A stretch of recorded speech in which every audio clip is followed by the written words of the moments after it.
diferencie as economias e características de Atenas e Esparta. Então, economia ateniense, comércio marítimo, ok? Era o foco da economia de Atenas.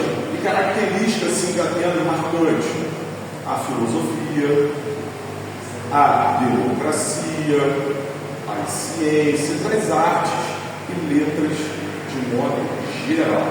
Agora, comércio de Esparta era a agropecuária. Esparta tinha campos vastíssimos, era uma grande produtora nessa área, na Grécia toda. Agora, característica marcante aí de Esparta: uma sociedade guerreira, extremamente militarizada. Beleza? Atenas, comércio marítimo, artes e ciências. Esparta, agropecuária e atividades militares. Beleza? Quem era e quem não era cidadão em Atenas? Para ser cidadão em Atenas, participar da democracia, tinha que nascer em Atenas, ser homem nascido em Atenas, tá? A partir de 21 anos. Você era cidadão e participava da democracia.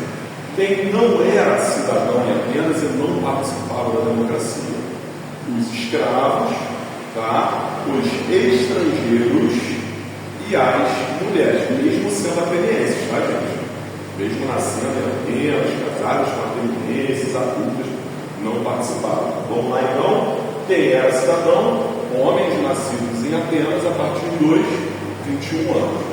Quem não era, tá? As mulheres, os escravizados, os estrangeiros. Essa questão é um pouco mais complexa, mas é bem interessante. Qual era o problema social enfrentado pelo povo de Atenas e quem o solucionou?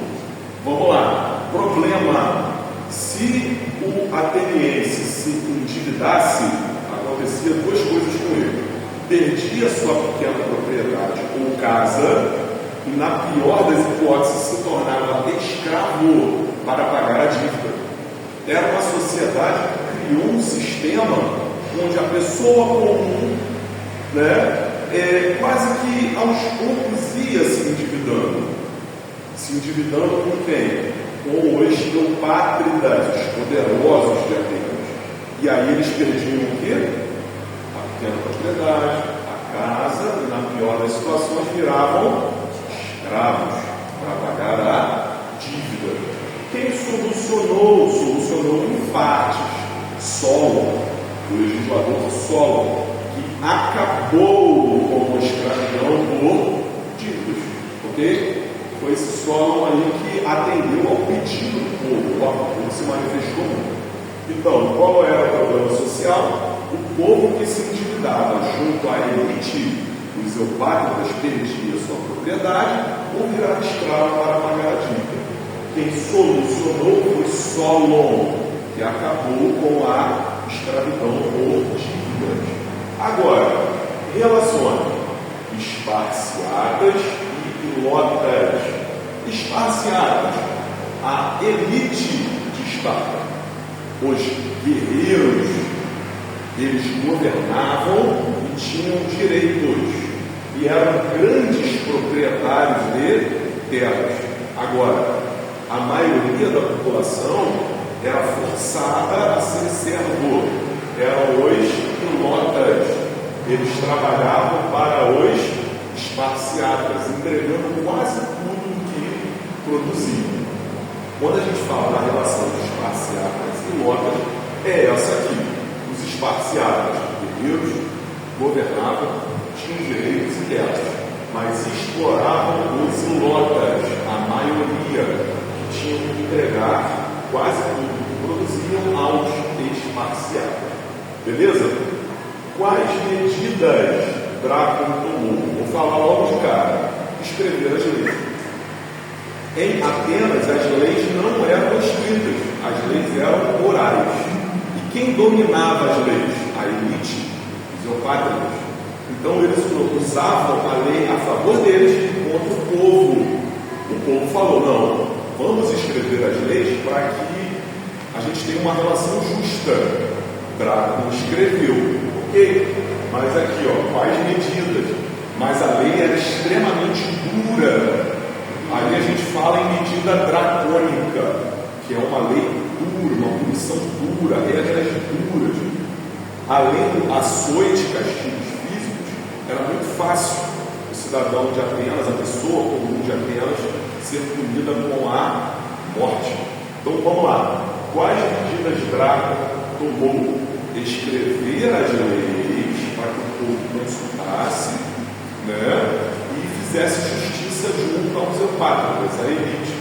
Mas as leis eram extremamente rígidas, medidas dracônicas, que podiam significar até punição com a pena de morte. Beleza? Como Péricles aperfeiçoou a democracia já estava instaurada. Todos podiam votar, se candidatar, se expressar livremente, mas o trabalhador comum não podia deixar o trabalho para participar disso, porque afinal ele perderia a renda. O que Péricles faz? Ele dá um auxílio financeiro para a população. Enquanto você deixar o seu trabalho para participar da democracia, com esse auxílio você não perde a sua renda por ter saído do trabalho para votar, para participar dos debates. Então, como Péricles aperfeiçoou a democracia, criando um auxílio financeiro para que os trabalhadores não perdessem renda ao participar do processo democrático. Como os ilotas sofriam nas mãos dos esparciados. Muito parecido com essa questão aqui. Então vamos lá. Além de entregar quase tudo que plantavam, podiam sofrer castigos físicos, podiam sofrer facilmente com execuções sem nenhum sentido, tá? E constantemente os esparciatas simplesmente matavam muitos ilotas para instaurar medo e impedir que eles se revoltassem contra os esparciatas. Tá bom, gente? Explicação básica, agora a gente vai para tirar as